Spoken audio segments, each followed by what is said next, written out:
ചാപ്റ്ററായ wave ഒപ്റ്റിക്സിലേക്ക് ഒരിക്കൽ കൂടി സ്വാഗതം. അതിൻ്റെ പാർട്ട് 2 ആണ് നമ്മളിന്ന് ചർച്ച ചെയ്യുന്നത്.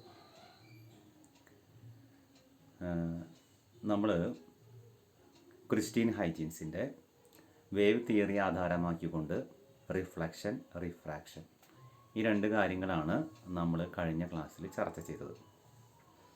അതിന് തുടർച്ചയായിട്ടാണ് നമ്മൾ ഡോപ്ലർ ഇഫക്റ്റ് എന്ന് പറയുന്ന പ്രതിഭാസം പറയുന്നത്. നമ്മൾ ഡോപ്ലർ ഇഫക്റ്റ് കഴിഞ്ഞ വർഷം ഫസ്റ്റ് ഇയറിൽ പഠിച്ചിരുന്നു. ഒരു ശബ്ദത്തിൻ്റെ കേസിൽ ഇവിടെ ലൈറ്റിൻ്റെയാണ് ഡോപ്ലർ ഇഫക്റ്റ് നമ്മൾ പറയുന്നത്. വായിച്ച് നോക്കാം. The apparent change in the frequency of light due to the relative motion between the source and the observer is called Doppler effect in light. എന്ന് വെച്ചാൽ ഇപ്പോൾ ഒരു ലൈറ്റ് നമ്മൾ ഓണാക്കിയിട്ടുണ്ട്. ആ ലൈറ്റിൽ നിന്ന് വരുന്ന ഫ്രീക്വൻസി നമ്മുടെ കയ്യിലുള്ളൊരു ഇൻസ്ട്രുമെൻ്റ് ഉപയോഗിച്ച് നമ്മൾ മെഷർ ചെയ്തു, അത് രേഖപ്പെടുത്തി വെച്ചിട്ടുണ്ട്. ഇനി ആ ലൈറ്റ് ഓണാക്കി വെച്ചുകൊണ്ട് ഞാൻ ഈ ഇൻസ്ട്രുമെൻറ്റും പിടിച്ച് ലൈറ്റിൻ്റെ നേരെ നടക്കുന്നു, കുറച്ച് സ്പീഡിലായിക്കോട്ടെ. So source is constant while the observer is moving towards the source and again frequency of light is measured and it is noted. അടുത്ത ഘട്ടത്തിൽ നമ്മുടെ ലൈറ്റിൻ്റെ സോഴ്സ് കോൺസ്റ്റൻ്റ് ആക്കി വെച്ചു. ഫ്രീക്വൻസി മെഷർ ചെയ്യുന്ന ഡിവൈസും കൊണ്ട് ഞാൻ സോഴ്സിൽ നിന്ന് പിന്നിലേക്ക് ഓടി. അതായത് observer is moving away from the constant source, again frequency of light is measured. അങ്ങനെ വ്യത്യസ്തമായിട്ടുള്ള ഇനിയും ഒരുപാട് പോസിബിലിറ്റീസ് ഉണ്ട്. ഒബ്സർവർ കോൺസ്റ്റൻ്റ് ആക്കി വെച്ചുകൊണ്ട് സോഴ്സിനെ നമ്മൾ മുന്നോട്ടേക്ക് പിന്നോട്ടേക്ക് കൊണ്ടുപോവുക. ഈ രണ്ട് സമയത്തും നമ്മൾ ഫ്രീക്വൻസി ഓഫ് ലൈറ്റ് മെഷർ ചെയ്യുക. ഇനി സോഴ്സും ഒബ്സർവറും ഒരുമിച്ച് മുന്നോട്ടേക്ക് നീങ്ങുക, ക്ലോസർ ആവുക, അതുപോലെ ദൂരേക്ക് അകന്ന് പോവുക. ഈ സമയത്തൊക്കെ ഫ്രീക്വൻസി മെഷർ ചെയ്യുക. ഈ സമയത്തെല്ലാം നമുക്കറിയാം ആ സോഴ്സിൽ നിന്ന് പുറപ്പെടുന്ന ലൈറ്റിൻ്റെ ഫ്രീക്വൻസി കോൺസ്റ്റൻ്റ് ആണ്. പക്ഷേ നമ്മുടെ കയ്യിലുള്ള ഇൻസ്ട്രുമെൻറ്റിൻ്റെ രേഖപ്പെടുത്തിയ ഫ്രീക്വൻസി വ്യത്യാസമായിരുന്നു. ഇതാണ് പറയുന്ന പേരാണ് apparent change in the frequency of light. Okay, ഇത് കാണാനുള്ള formula delta nu divided by nu equal to nu dash minus nu divided by nu is equal to negative v divided by c. ഈ formula കണ്ടുപിടിച്ച ഈ ഇഫക്റ്റിനെ പറയുന്ന പേരാണ് Doppler effect. Nu dash is the, ഈ ഫോർമുലയിൽ nu dash is the apparent ഫ്രീക്വൻസിയുടെ നമ്മൾ രേഖപ്പെടുത്തുന്ന ഫ്രീക്വൻസിയാണ്. Nu is the original frequency, സോഴ്സിൽ നിന്ന് പുറപ്പെടുന്ന യഥാർത്ഥ ഫ്രീക്വൻസിയാണ് ന്യൂ എന്ന് പറയുന്നത്. വെലോസിറ്റി റേഡിയൽ എന്നൊരു വാക്ക് ഞാൻ അവിടെ ആഡ് ചെയ്തിട്ടുണ്ട്. It is the component of swords velocity. അതായത് ലൈറ്റ് മൂവ് ചെയ്യുന്നതിൻ്റെ അല്ലെങ്കിൽ ഒബ്സർവർ മൂവ് ചെയ്യുന്നതിൻ്റെ അല്ലെങ്കിൽ സോഴ്സ് മൂവ് ചെയ്യുന്നതിൻ്റെ വെലോസിറ്റിയാണ് നമ്മൾ ഉദ്ദേശിക്കുന്നത്. Okay, it is taken as positive when the source and observer move away from each other. രണ്ടുപേരും പരസ്പരം അകന്നു പോകുമ്പോൾ ഈ വെലോസിറ്റി പോസിറ്റീവായിട്ടും പരസ്പരം അടുത്ത് വരുമ്പോൾ it is taken as negative. Okay, അപ്പോൾ ഇതാണ് ഡോപ്ലർ ഇഫക്റ്റിനെ കുറിച്ച് നമുക്ക് പറയാനുള്ളത്. ഇനി ഇത് ഉപയോഗിച്ചുകൊണ്ട് വലിയൊരു ശാസ്ത്ര സത്യം, ഡോപ്ലർ ഇഫക്റ്റ് ഉപയോഗിച്ചുകൊണ്ട് വലിയൊരു ശാസ്ത്ര സത്യം നമ്മളിവിടെ ഡിസ്കസ് ചെയ്യാൻ പോകുന്നു. Frequency appears greater when the source and observer move towards each other. അതായത് സോഴ്സും ഒബ്സർവറും പരസ്പരം അടുത്ത് വരുംതോറും നമ്മുടെ കയ്യിലുള്ള ഫ്രീക്വൻസി മെഷർ ചെയ്യുന്ന ഇൻസ്ട്രുമെൻറ്റ് രേഖപ്പെടുത്തുന്ന ഫ്രീക്വൻസി, അതായത് അപ്പാരൻ്റ് ഫ്രീക്വൻസി യഥാർത്ഥ ഫ്രീക്വൻസിയേക്കാളും കൂടുതലായിരിക്കും അത്ര. അതേമാതിരി തിരിച്ചും വെച്ചാൽ frequency appears lesser when they move away from each other. Okay, astronomers call the increase in frequency due to Doppler effect as blue shift.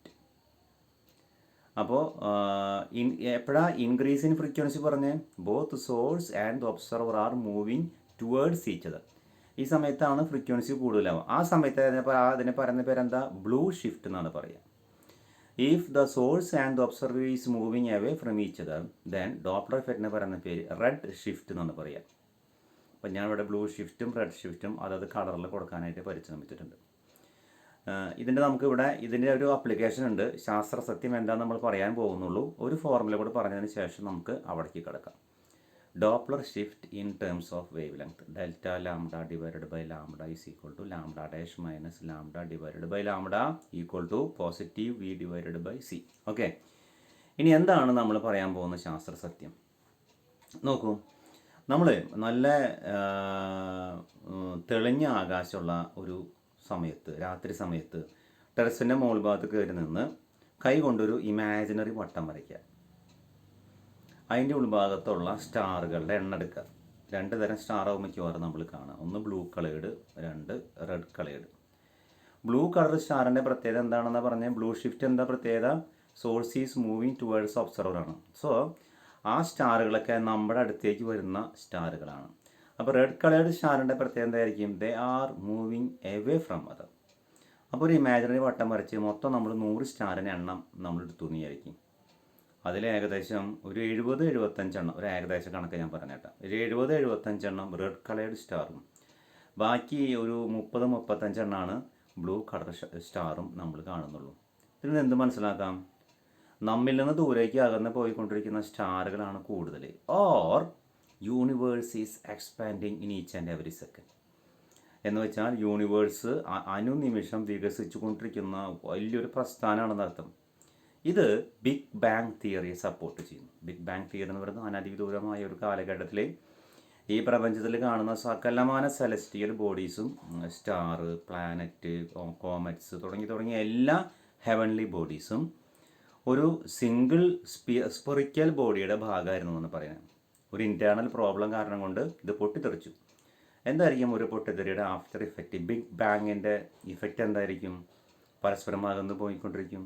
So universe is expanding. അതിന് നമ്മുടെ ഡോപ്ലർ ഇഫക്റ്റാണ് ഒരു പ്രൂഫ് കൊടുത്തത്. ബിഗ് ബാങ് തിയറി പല ആൾക്കാരും അവതരിപ്പിച്ചെങ്കിലും അതൊരു proof പറയാണ്ടായിരുന്നില്ല. അത് ഈ Doppler ഇഫക്റ്റിൽ നിന്ന് പറയാൻ സാധിച്ചു. ഇതാണ് ഒന്നാമത്തെ ആപ്ലിക്കേഷൻ. ഓക്കെ, രണ്ടാമത്തെ, ഇപ്പോൾ നമ്മൾ പല ആൾക്കാരും ഹൈവേയിലൊക്കെ നമ്മൾ സ്പീഡ് എത്ര കിലോമീറ്റർ സ്പീഡിൽ പോകാം, 80 km/h സ്പീഡിൽ പോകുന്ന മേഖലകൾ, 60 km/h പോകുന്ന മേഖലകളൊക്കെ കൃത്യം മാർക്ക് ചെയ്ത് വെച്ചിട്ടുണ്ടാവും. അവിടെയൊക്കെ ക്യാമറ ഉണ്ടാവും അല്ലേ?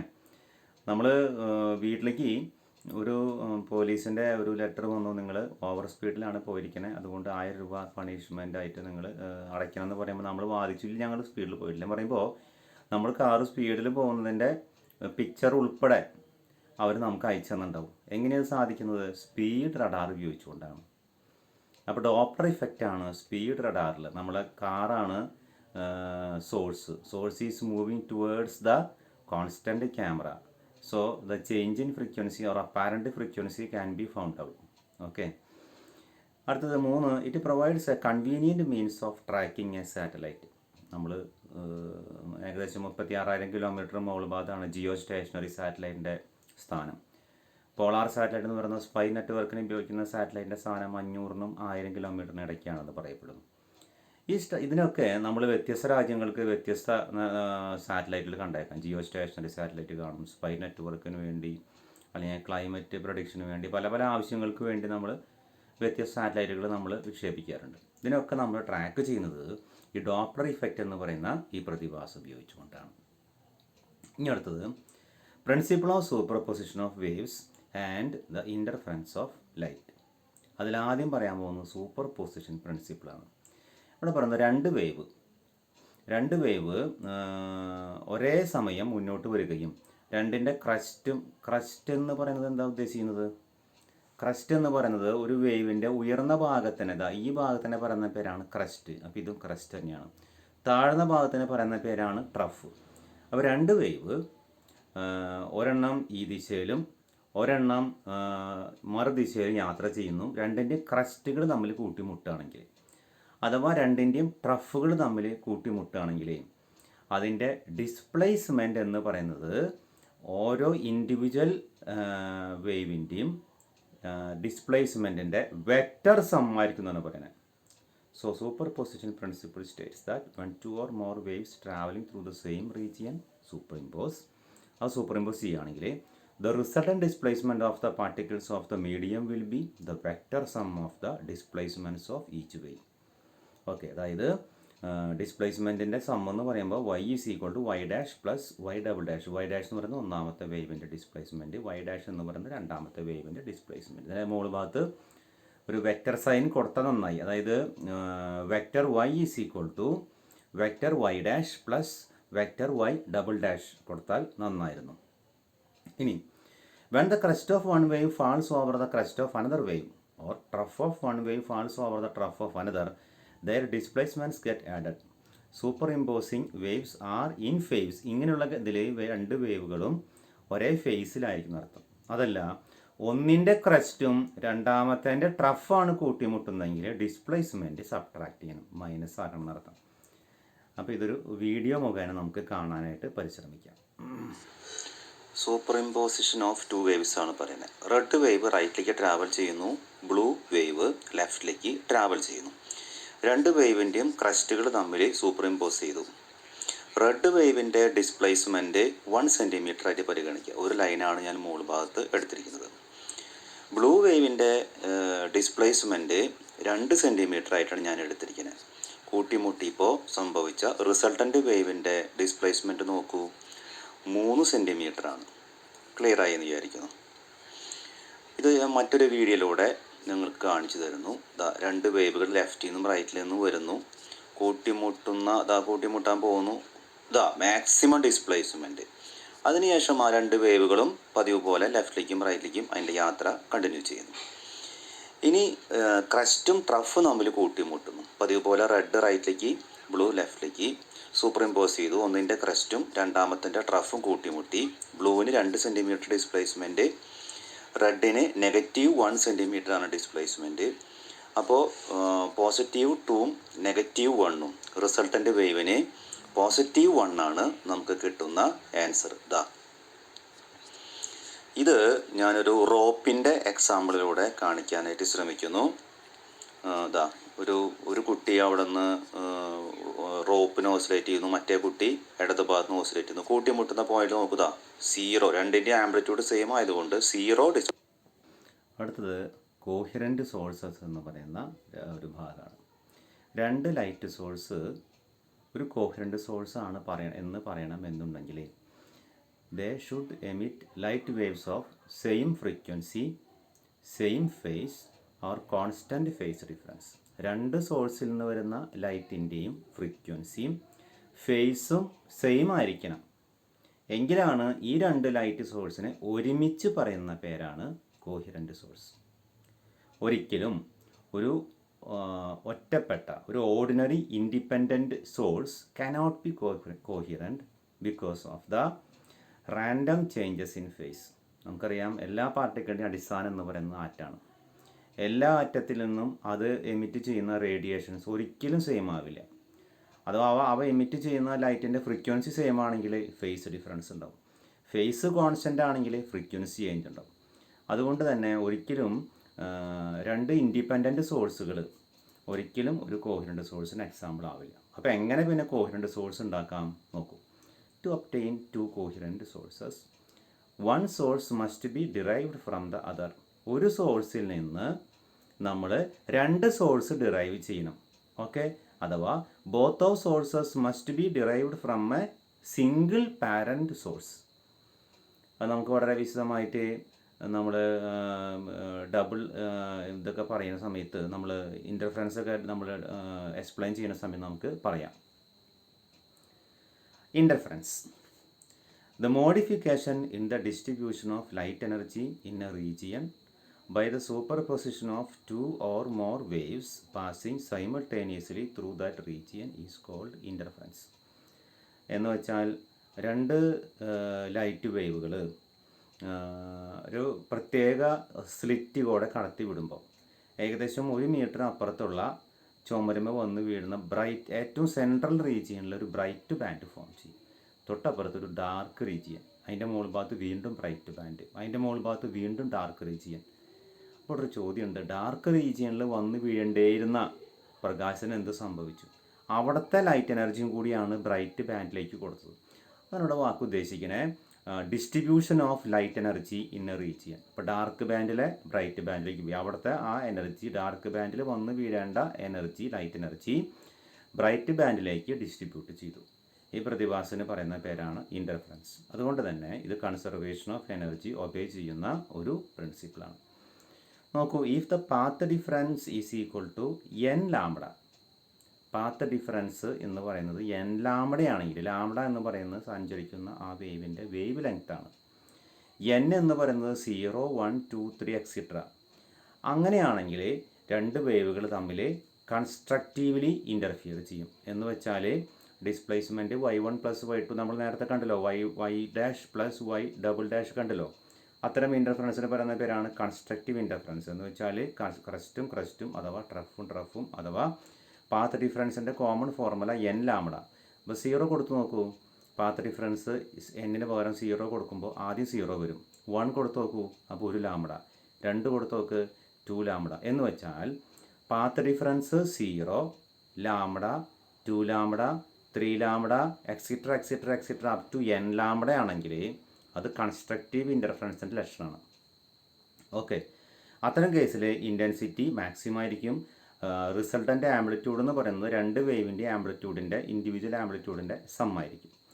അതല്ല, പാത്ത് ഡിഫറൻസ് 2n + 1 λ/2 ആണെങ്കിൽ ശ്രദ്ധിച്ച് കേൾക്കണം കേട്ടോ. എന്നിൻ്റെ വാല്യൂ 0 കൊടുക്കൂ, എന്നിൻ്റെ വാല്യൂ 0 കൊടുക്കുമ്പോൾ ആദ്യം λ/2 കിട്ടുക. 1 കൊടുക്കൂ, 1 കൊടുക്കുമ്പോൾ 3 λ/2 കിട്ടുക. 2 കൊടുക്കൂ, 5 λ/2 ആണ് കിട്ടുക. അപ്പോൾ പാത്ത് ഡിഫറൻസ് λ/2, 3 λ/2, 5 λ/2, അടുത്ത് പറയാൻ പറ്റുമോ 7 λ/2. അങ്ങനെയാണെങ്കിൽ അതായത് λ/2ൻ്റെ ഓഡ് മൾട്ടിപ്പിൾസ് ആണെങ്കിൽ, എന്താ ഓഡ് മൾട്ടിപ്പിൾസ് 1, 3, 5, 7 ഇതല്ലേ ഓഡ് നമ്പർ വരുന്നത്. അങ്ങനെ 9, 11 അങ്ങനെ പോയിക്കും. അതിൻ്റെ λ/2 ആണെങ്കിൽ അത് എന്ത് ഇൻ്റർഫറൻസിൻ്റെ ലക്ഷണമാണ്? ഡിസ്ട്രക്റ്റീവ് ഇൻ്റർഫറൻസ് ആണ് അവിടെ സംഭവിച്ചിരിക്കുന്നത്. ഇത്തരം കേസിൽ അതിൻ്റെ ഇൻറ്റൻസിറ്റി വളരെ കുറവായിരിക്കും, =0 ആയിരിക്കും. അതുപോലെ ആംപ്ലിറ്റ്യൂഡ്, രണ്ട് വേവിൻ്റെ ആംപ്ലിറ്റ്യൂഡ് ഈക്വൽ ആണെങ്കിൽ ആംപ്ലിറ്റ്യൂഡിൻ്റെ വാല്യൂ 0 ആയിരിക്കും. ഇപ്പോൾ ഇൻറ്റൻസിറ്റിയും 0 ആയിരിക്കും, അതുപോലെ തന്നെ അതിൻ്റെ ആംപ്ലിറ്റ്യൂഡും 0 ആയിരിക്കും.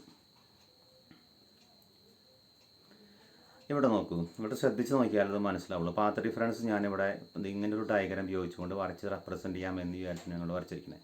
ഇതാ, ഇവിടെ നിന്ന് ആരംഭിച്ച് ഇവിടം വരെ എത്തുമ്പോൾ ഒരു വേവ് ലെങ്ത്തായി. വീണ്ടും ഇവിടെ നിന്ന് ആരംഭിച്ച് ഇവിടെ എത്തുമ്പോൾ രണ്ട് വേവ് ലെങ്ത്തിൻ്റെ എണ്ണം 2 ആയി. അങ്ങനെ ഇവിടുന്ന് മുതൽ ഇവിടം വരെ 10 വേവ് ഉണ്ടെന്ന് വിചാരിക്കും. അപ്പോൾ 10 ലാംഡയാണ് അതിൻ്റെ ലെങ്ത്ത്. ഓക്കെ, ഇവിടെ നിന്ന് ഇവിടം വരെ നമ്മൾ ഇതുപോലെ എണ്ണി ഇപ്പോൾ 11 ലാംഡ ഉണ്ടെന്ന് വിചാരിക്കും. അപ്പോൾ ഈ 11 ലാംഡയിൽ നിന്ന് 10 ലാംഡ മൈനസ് ചെയ്യുക. അപ്പോൾ എത്ര റിസൾട്ട്? 1 ലാംഡ. അപ്പോൾ ഇവിടുത്തെ ശ്രദ്ധിക്കുക, പാത്ത് ഡിഫറൻസ് 1 ലാംഡയാണ്. അപ്പോൾ ഇവിടെ കൺസ്ട്രക്റ്റീവ് ഇൻ്റർഫറൻസ് ആയിരിക്കുമോ ഫലം, അതോ ഡിസ്ട്രക്റ്റീവ് ആയിരിക്കുമോ? നേരത്തെ പറഞ്ഞു 0 ലാംഡ, 2 ലാംഡ, 3 ലാംഡ അങ്ങനെ വന്നെങ്കിൽ ഏതാണ് അത്? കണ്ടീഷൻ ഫോർ ബ്രൈറ്റ്നെസ് ആണ്, അഥവാ കൺസ്ട്രക്റ്റീവ് ഇൻ്റർഫറൻസ് ആണ്. അപ്പോൾ ഈ കേസിൽ സംഭവിച്ച കാര്യം എന്താണെന്ന് വെച്ചാൽ ഇവിടെ കൺസ്ട്രക്റ്റീവ് ഇൻ്റർഫറൻസ് സംഭവിച്ചപ്പോൾ ഇവിടെ ബ്രൈറ്റ് ബാൻഡ് ഫോം ചെയ്തു. അതല്ല, ഇവിടെ നിന്ന് ഇവിടം വരെയുള്ളത് 10 വേവ് ലെങ്ത് 10 ലാംഡയും ഇവിടെ നിന്ന് ഇവിടം വരെയുള്ളത് 15 ആണെന്ന് വിചാരിക്കും. അപ്പോൾ മൈനസ് ചെയ്തോ, 15 ലാംഡയിൽ നിന്ന് 10 ലാംഡ മൈനസ് ചെയ്യൂ. അപ്പോൾ കിട്ടുന്ന വാല്യൂ എത്രയാണ്? 5 ലാംഡയാണ്. അപ്പോൾ 5 ലാംഡ ഏതിൻ്റെ സൂചകമാണ്? 0 lambda, 2 lambda, 3 lambda, 4 lambda, 5 lambda. Condition for brightness അഥവാ കൺസ്ട്രക്റ്റീവ് ഇൻ്റർഫറൻസ് ആണ്. ഓക്കെ, അത് ക്ലിയർ ആയിരിക്കും. അപ്പോൾ പാത്ത് ഡിഫറൻസ് മനസ്സിലായി വിചാരിക്കുന്നു. ഇനി ഇവിടെ നിന്ന് ഇവിടം വരെയുള്ള പാത്ത് ഡിഫറൻസ് അതിൻ്റെ വേവ് ലെങ്ത്ത് 10 ലാംഡ തന്നെയാണെന്ന് വിചാരിച്ചോളൂ. ഇവിടെ നിന്ന് ഇവിടം വരെയുള്ളത് 12.5 വേവ് ട്രാവൽ ചെയ്തപ്പോഴേക്കും ഈ 6 എന്നുള്ള പോയിൻ്റ് എത്തി വിചാരിക്കും. അപ്പോൾ 12.5 നിന്ന് 10 മൈനസ് ചെയ്യാം. എത്ര റിസൾട്ട്? 2.5 ലാംഡ. ഹാഫ് വരുന്നത് λ/2 വരുന്നത് ഏതിൻ്റെ ലക്ഷണമാണെന്ന് ഞാൻ പറഞ്ഞിരുന്നത്? ഡിസ്ട്രക്റ്റീവ് ഇൻ്റർഫറൻസിൻ്റെയാണ്. എന്ന് വെച്ചാൽ ഇവിടെ ഡിസ്ട്രക്റ്റീവ് ഇൻ്റർഫറൻസിൻ്റെ ഫലമായി ഡാർക്ക് ബാൻഡാണ് ഫോം ചെയ്തത്. അപ്പോൾ അത് മനസ്സിലായി വിചാരിക്കുന്നു. ഇവിടെ നോക്കൂ, 2 സ്ക്രീൻ, ഈ രണ്ടിൽ നിന്ന് വരുന്ന ലൈറ്റും കോഹിറൻറ്റ് സോഴ്സാണ്. രണ്ടും ഈക്വൽ ഡിസ്റ്റൻസ്, ഈ മിഡ് പോയിന്റിൽ നിന്ന് ഇങ്ങോട്ടേക്കുള്ള ഡിസ്റ്റൻസും ഇവിടെ നിന്ന് ഇവിടേക്കുള്ള ഡിസ്റ്റൻസും ഈക്വൽ ആകയാൽ സ്ക്രീനിലേക്കുള്ള ഡിസ്റ്റൻസും ഈക്വൽ ആയിരിക്കും. അതായത് പാത്ത് ഡിഫറൻസ് 0 ആയിരിക്കും. ഇത് 10 വേവ് ലെങ്ത് ഉണ്ടെങ്കിൽ ഇതും 10 വേവ് ലെങ്ത് ആയിരിക്കും അർത്ഥം. ഇത് 15 ആണെങ്കിൽ ഇതും 15 ഉണ്ടാവുന്ന അർത്ഥം. അപ്പോൾ 15 - 15 = 0. പക്ഷേ ഇങ്ങനെ വരുന്ന സമയത്ത് ഈ സെൻറ്റർ പോയിന്റിൽ നമ്മൾ എടുക്കുന്നത് ഈ ഒരു പോയിന്റിൽ എടുക്കണേ. അപ്പോൾ നോക്കൂ, S1 നിന്ന് വരുന്ന ലൈറ്റിന് മോർ ഡിസ്റ്റൻസ് ട്രാവൽ ചെയ്യേണ്ടതുണ്ട്. അപ്പോൾ സ്വാഭാവികമായും ഇവിടെ ഒരു പാത്ത് ഡിഫറൻസ് ഉണ്ടാവും. പാത്ത് ഡിഫറൻസ് λ/2ൻ്റെ ക്രമത്തിലാണ് വരുന്നതെങ്കിൽ ഡിസ്ട്രക്റ്റീവ് ഇൻ്റർഫറൻസ് ആണ് ഫലം. ഓക്കെ, മനസ്സിലായിട്ടുണ്ടാവും വിചാരിക്കുന്നു.